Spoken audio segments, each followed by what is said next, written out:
dareen jacayl ma ahan.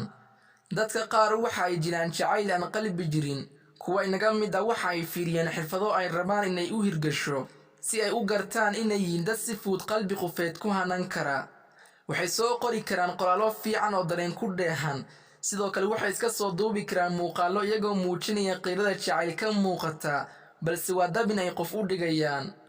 qof kasta wuxuu la dhacaa qof kale qoraalkiisa muuqaal qiiro jacayl ka turjumay uu soo dhigo boggiisa, balse ma taqaanid waxa ku hoos duugan. adiga waxaad si fudud u hanqaltaagtaa ruuxaasi ilaa aad xiriir kala samayso.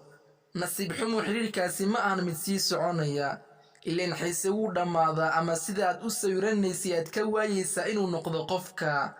markaas ayaad hanjabtaa oo jacayl oo dhan nacdaa.